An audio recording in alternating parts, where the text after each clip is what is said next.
The league has lost, as we've talked about, $40 million.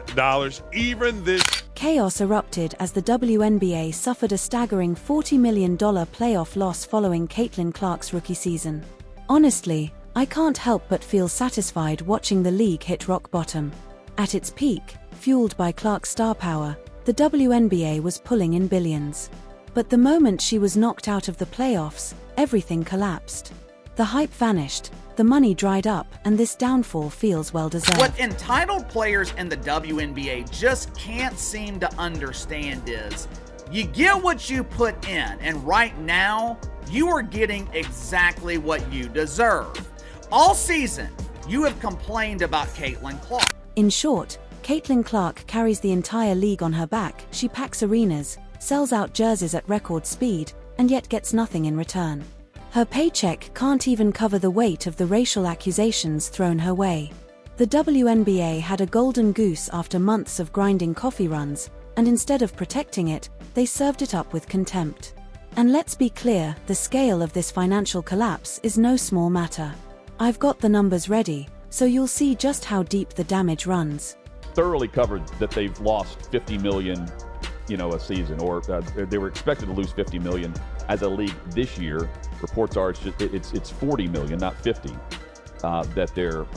The WNBA lost a staggering $40 million overnight the moment Caitlin Clark packed her bags and walked away.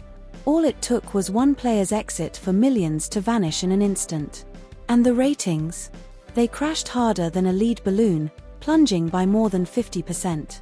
That's a brutal reality check for anyone who thought the WNBA was on its way to becoming the next big thing. The truth is undeniable, Caitlin Clark wasn't just another player. She was the glue holding the league together, the one force keeping it from total collapse. All that negativity, it has come back to haunt you, as ticket prices for the WNBA playoffs are damn near being given away for free.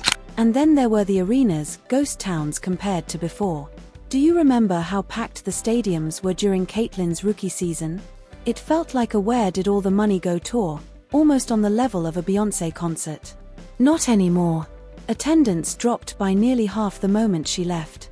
It's wild to think that just a year earlier, fans were flooding in, breaking records left and right. Caitlin's team alone drew an insane 34,715 fans, shattering a mark that had stood since 2001. But the buzz vanished just as fast, gone like a donut at a police convention, the second she stepped away. Seed, and in front of the 16th sellout this year. Here's a look at the total attendance, and the Fever are going to be over 200,000 higher than the next highest total attendance in league history. Clarkonomics, my friend, Clarkonomics. My friend, it wasn't just basketball, it was Clarkonomics. During Caitlin's rookie season, everyone was rocking a Clark jersey. Merch was flying off shelves, and WNBA product sales skyrocketed by an unbelievable 61%. That's not a bump, that's a rocket launch. But the moment Caitlin announced she was heading to Europe, everything cratered.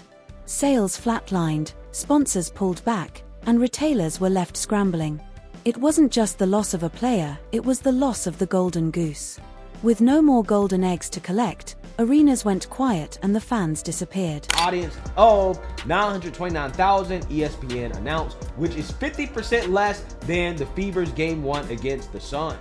Let's be real, Caitlin wasn't just scoring points, she was printing money.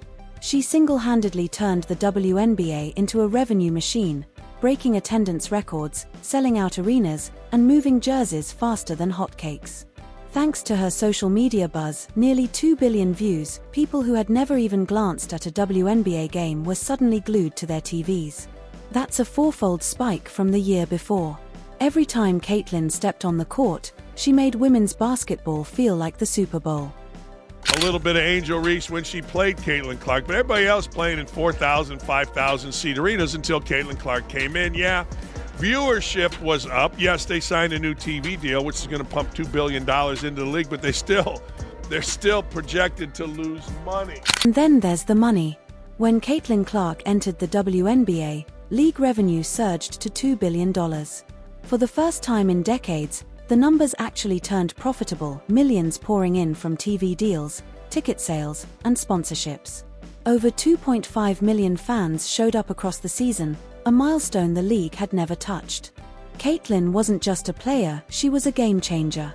By hitting marks the WNBA had never even dreamed of, she transformed it into a true revenue powerhouse. After Clark drew a WNBA record 1.84 million viewers to her first playoff game against the Connecticut Sun on September 22nd while competing with an NFL Sunday, she followed it up with another record audience of 2.54 million viewers for And here's the worst part, you'd think the WNBA would have rolled out the red carpet for Caitlin Clark. Instead, they treated her like just another player, blind to the fact that she was the league's future. While rivals and critics wasted time tossing around baseless claims about racism, nobody stood up to defend her or acknowledge her true value. And when it came to pay, they handed her scraps compared to what she was worth. Is it any wonder she looked to Europe? Her response said it all. Sure, I'll take the paycheck. Thanks. Over there, they didn't deal in hollow promises, they knew exactly what she was worth. All season, you have complained about Caitlin Clark. All season, you have allowed your jealousy, your bitterness to cloud your judgment. All season, you have allowed your emotions to take over, which got in the way of what could have been an unbelievable year that set the foundation for the future of the WNBA. They had a future superstar in their hands, yet instead of celebrating her rise, the league drowned itself in chaos and poor judgment. Management was too busy chasing rumors and denying racism claims, many of which were stirred up by players like Angel Reese and Alyssa Thomas, to give Caitlin the recognition she deserved. And true to form, Angel kept fueling the fire, lashing out at Clark's supporters and accusing them of disrespecting her race. It was mismanagement, distraction, and missed opportunity all rolled into one. Can never remember any male athlete ever entering into new league and being treated like this. To me, what's interesting about what's going on right now is none of her teammates are standing up for her, because I don't think they like her either, because they don't like the fact that she's white and straight. She's actually the minority here, and she's being treated unfairly. It was chaos manufactured out of nothing. Instead of embracing Caitlin's once-in-a-generation talent, the league let the season spiral into a political circus the media couldn't get enough of. Her brilliant rookie campaign, record-setting, arena-filling, electrifying, was overshadowed by pointless off-court feuds. The WNBA was so fixated on drama that never should have existed, they seemed to forget the simple truth. Caitlin Clark was rewriting history in real time. She said, "It's just so crazy because the growth that Caitlin has brought to the game, the sheer amount of money that she's making these teams, people are having to move their venues when she comes to play, and she's getting paid like $75,000 a year. She should be one of the top paid players in the world just for the sheer number." Caitlin Clark wasn't even being paid anywhere near her worth, and that was the ultimate slap in the face. Think about it. This is the athlete who drove a 48% surge in attendance, pulling nearly 10,000 fans per game, and sparked a 61% spike in merchandise sales, yet she was still handed peanuts. Her games were packed, her influence undeniable, but instead of rewarding her, the league was too busy cashing in on her name while ignoring the fan response to so when Caitlin finally said, "I'm out of here," and packed for Europe, fans were stunned, but can you really blame her? She was making the league millions, but they treated her like just another player. She even admitted in interviews that refs didn't call fouls while opponents got physical with her. At that point, she felt like she didn't even belong in the league she had carried. Rival League needs Caitlin Clark, and they are preparing to offer her a massive deal. But is it all too little too late? The financial crisis hit so hard that the WNBA was forced to pull out the big guns in a desperate bid to win Caitlin Clark back.